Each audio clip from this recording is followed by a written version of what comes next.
जीवन मूल्यवान एवं एहाकु सुरक्षित रखिबा पई आमे कोन कोन न करू सबुठु भल भल जिनिस व्यवहार करिथाउ। से खाइबा कथा कुहतु किंबा पीवा पानी कंप्रोमाइज तो कोथरे चलिबो नाही, किंतु जेतेबेले पवन कथा आसे आमे समस्ते टिके शांत हो जाऊ।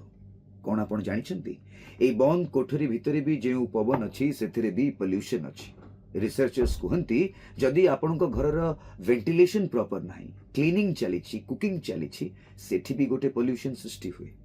आउ एई बंद कोठरी भितरे जदि आपणको फर्निचर भी एमिशंस छाड़े ताहले भावंतु कोन हबो अवस्था।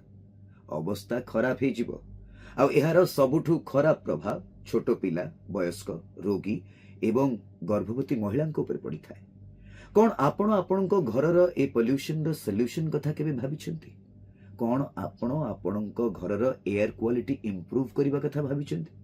कोन केबे आपणको घरर AQI कथा आपण चिंता करिछंती? ग्रीन प्लाय 42 वर्ष धरी नूतन एवं अत्याधुनिक आविष्कार मान करि आसुछि एवं एबे नै आसीछि zero emission ply.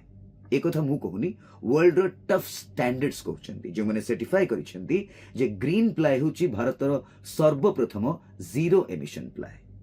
Zero emission ply आपणको फैमिली को सुस्थ रखे एवं आपणको फर्निचर को पानी, पवन, निया एवं उई मानक ठारू सुरक्षित रखे। सेइथि पई तो कहंती वर्ष वर्ष देशर प्लाय ग्रीन प्लाय।